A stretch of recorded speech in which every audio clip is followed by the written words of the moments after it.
Right, I'm putting together this quick video here to go through and talk about the TP-Link EAP620 access point.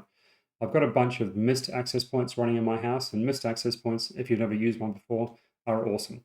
The ones I have, though, are 802.11 AC, and I'm looking to test a couple of Wi-Fi 6 clients on my network, and also looking to expand my Wi-Fi footprint as well. So the missed access point, if you haven't seen one before, is an enterprise-grade access point that is, typical form factor, typical size. It's quite low profile. Got a bunch of Ethernet ports on the back for obviously providing PoE and pass-through capabilities as well. These things even support some IoT capabilities as well for local sensing, temperature and pressure and things like that as well. But I'm looking to augment with a cheaper access point. These are enterprise grade. They're really massive overkill for an environment such as mine, right, where I've got a family, bunch of IoT devices on the network, and I can't afford to buy any more of these to expand my network capability. So I've started looking around, came across these TP-Link EAP access points. They're allegedly enterprise grade. They use a Qualcomm chipset. So if you start looking at these devices, they're using Qualcomm chipsets as opposed to MediaTek, which is what's typically found in your average home Wi-Fi device. So pretty impressive capabilities if you look at the chipset. 8x8 and 4x4 MIMO capabilities. Other features such as 802.11K for roaming, and even things like WPA3 as well. So if you're looking to move into some newer authentication encryption standards, then this product can actually meet that as well. There's a centralized controller that manages all the Armada products, including the switches and routers. I don't have any switches or routers from TP-Link, so I can't demonstrate that today, but I can talk about the access point. I've already got a couple of these APs running in my house, and I recently acquired another one to add to my network as well. So I got this on sale. It was about $95 US, which, if you think about it, is incredibly cheap for what this thing is showing it can do on the box. So Wi-Fi 6 capable, allegedly supports up to 500 users. I'm never going to go anywhere near that. I don't think anyone should be pushing 500 users onto a single access point. But who am I to argue with specs on a data sheet? And obviously, you start replacing these things. So let's have a look inside the box. All right, have a look at here. Right, so here it is, the EAP620. Not much in the box, really. What do we got here? So there is a power pack. It can be powered through PoE, which is what I'll be doing. So it's standards-based PoE as well, or 12-volt external power pack. There is a mounting bracket here as well for ceiling mounting. It's pretty simple, just screws on, so it's not going to provide any security from someone really removing this access point and stealing it. But for a home environment like mine, it's perfect. The first thing you'll notice about this product is that it is physically big.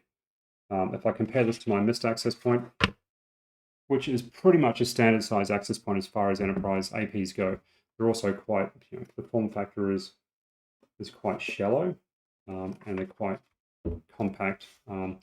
Whereas if you look at the TP-Link here, it's like a frisbee.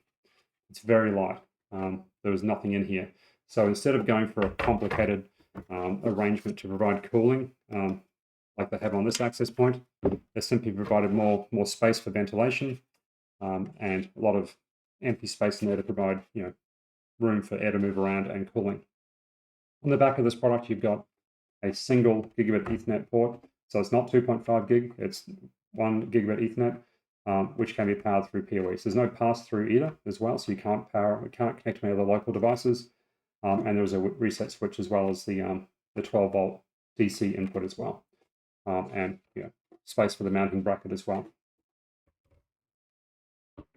Inside these products, there is 2 antennas for 2.4 gigahertz and 2 antennas for 5 gigahertz arrangement. If we jump across and have a look at the layout, you'll see that there's these 2 separate antennas. So you're going to want to mount this thing on the ceiling so that the antenna dispersion is going out across your internal environment. It's not going to work so well if it's mounted vertically, I suspect. The 660 version of this has additional antennas as well. So you're looking at having 4 for 5 gigahertz and 4 for 2.4 gigahertz as well. So perhaps that could be a better fit for a higher density environment. The 660 version of this as well also supports 2.5 gigabit Ethernet as well. Again, you're going to have switching infrastructure inside your house or your office to support that as well, but it does give you some future proofing down the road as well. But for the price of it, $100, it's worth trying out inside my network environment.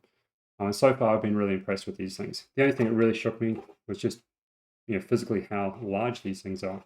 But on the ceiling, I've got one mounted already. These things are very white, so up against a white ceiling, they're pretty unobtrusive. You don't really notice them. There's only a single LED on here, which you can control and turn it off if you want to during operation. So again, hides the fact that it's actually there as well. So really, that's it. Let's just go and plug it into my network as well and quickly get it into operation. So from woe to go, let's see how long it takes. So I'm going to plug it into my PoE switch. LED has come on. There's a single LED on here, which doesn't really tell you much apart from, is it operating, is it powered up?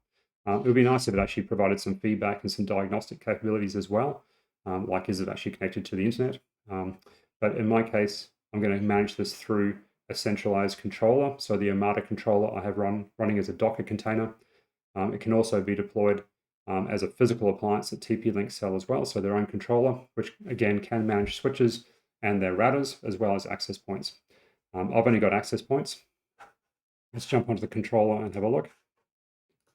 So here's the controller. I've got a couple of devices already. So my access point now has booted up.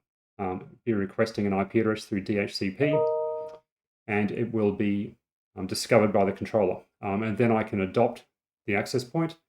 It then pushes down configuration to it and brings it into service. So if we sit here and watch the controller for a minute, okay, it's just discovered that device. We're going to adopt it. This will then push down configuration to it and bring it into service across my network. It takes about a minute or so to have this happen. Now it's provisioning it, so be pushing software to it if needed, and then pushing down the configuration. So things like the SSIDs I've got configured for my home environment will appear on here. As I mentioned, can manage other things, gateways, switches. I can get some feedback around the number of devices I've got across the network and the overall performance of my network environment as well. So it's now connected and it's now in operation. So that took about a minute, which is pretty impressive, really. It would be interesting to see these running in an enterprise environment, but I've got an existing 620 already. I've just added this other one, and I've got one of the smaller wall-based access points in my garage as well. So far, impressed. Just be aware these things are pretty chunky, pretty large, but they're light, they're cheap, they're easy to mount on the ceiling, and yeah, bang for buck. I don't think it can be beaten. Right, thanks for your time. Bye.